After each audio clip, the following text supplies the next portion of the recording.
Hi, this is Susan from Profit Finder Pro Software. Recently, I sat down to go over numbers with a business owner who is using our CRM. Results from the trenches of businesses that use our system speak better than I can ever tell. I know there are so many of you business owners out there that could find the same information helpful, so I want to share. Take a look at what happened. A little tweak meant an increase of $1 million in 8 months. Listen how. This business changed the way they assign leads and changed the entire course of their business. No more round robin or next one up distribution. They were spending about $8,000 a month for advertising on a particular radio station.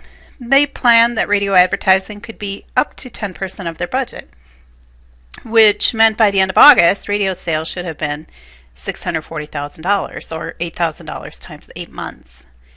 The problem was, by the end of August 2013, year-to-date radio sales were only $266,000.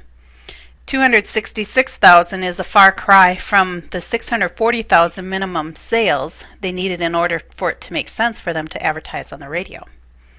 In fact, their cost was about 36.5% of sales, approximately 3.5 times the 10% they budgeted for radio advertising.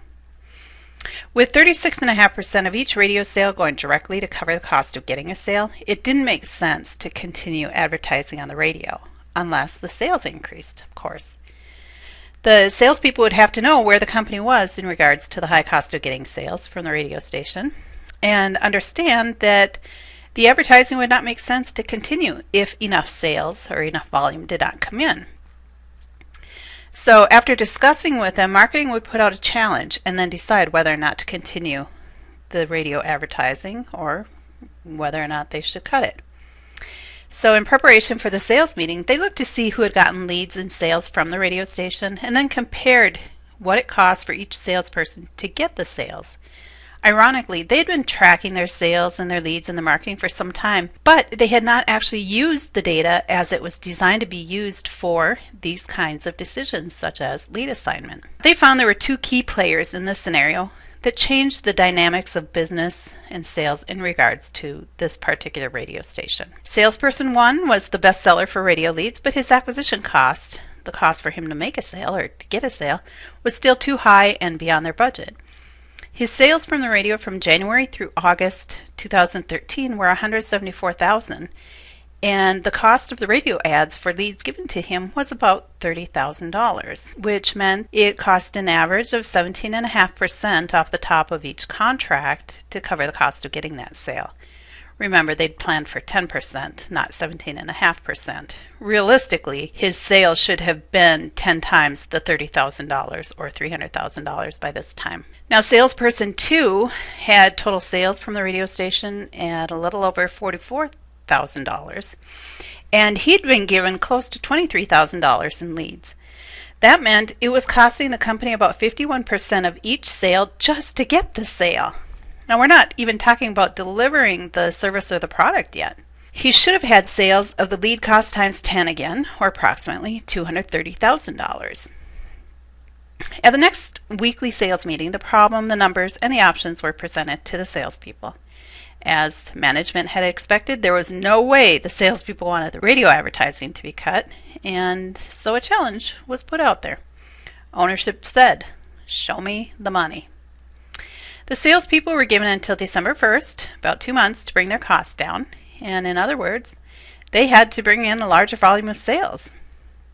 They were encouraged to go through and rework the radio leads to see if they could bring more to a close, and then on December 1st, review time, if there was someone who was clearly performing well, they would have precedence for radio leads.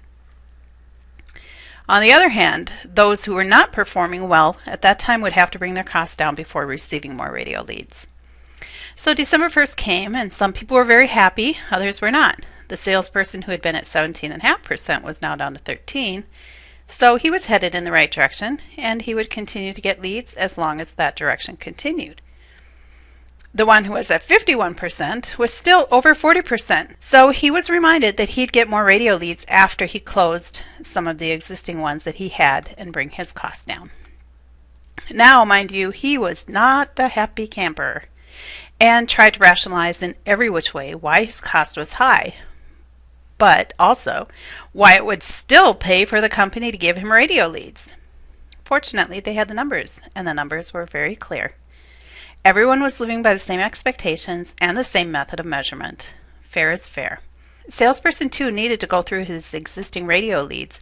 He could go through and rehash old leads, generate leads through previous customers and referrals, and even get some new leads through other lead sources, whatever he wanted to do to generate an income in sales. But new radio leads could only be earned by favorable numbers on radio sales, and that meant going back to close old radio leads. In order to run and grow profitably, the company needed to focus on profitability. Fast forward 8 months.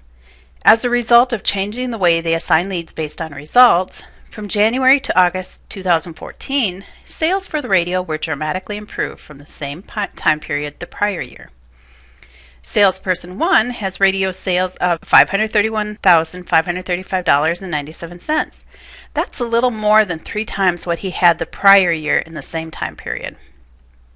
And the company cost for him to get those sales is at 8% instead of at the 17.5% it was a year prior. And more good news is that salesperson 2 dug in his heels and rose to the occasion. He went back through to rehash and rework some of his old radio leads, and by the end of August 2014, his radio sales were $241,770. The company cost for him to bring in radio sales is at 5.2%. His sales from the radio are almost 5.5 times what they were the prior year for the same time period, and his cost of getting a sale is down by 10 times. Hear that one more time. His sales from the radio are almost 5.5 times what they were the prior year for the same time period, and his cost of getting a sale is down by 10 times. Now remember, that guy was balking and very unhappy with their decision to assign leads to people's strong points, especially when that strong point did not include him for radio leads. However, management made the decision of what was best for the company, and in the end, this sales rep pulled through to deliver the desired results. By the end of August 2014, overall, that company increased radio sales from $230,000 to $773,000. Remember, $640,000 was their minimum goalpost. Radio sales were almost 3.5 times what they were at that time the year before. And their cost percent of getting a sale is more than 4 times less. So as a company overall, they are at 7.19% cost of getting a radio sale from that particular station.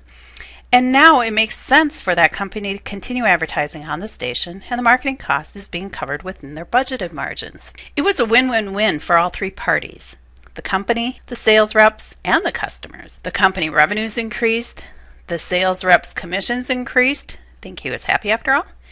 And the customers were served by those who served them best. Oh yes, the radio station was able to keep them advertising on their station, so they won as well. In addition to that, there were some other incredible results.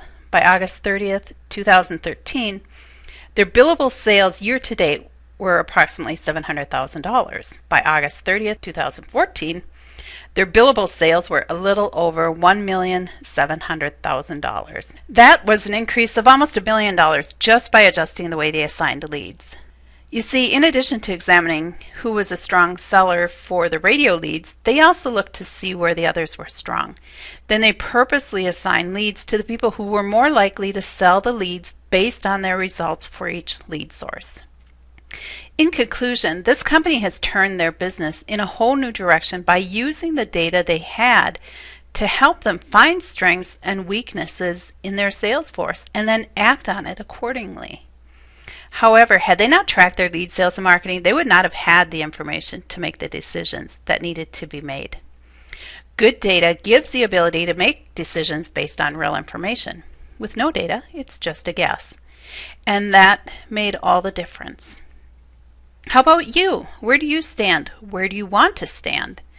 What could another $1 million do for your business? Or 2 or more? Are you looking to run or grow profitably? It is proven time and again, tracking will increase revenues if you take action based on the information the system gives you. We always say, winners know their numbers. To know more about how tracking leads, sales, and marketing in your business could help you, call 1-800-972-6952 1-800-972-6952 or email Susan at info@profitfinderpro.com.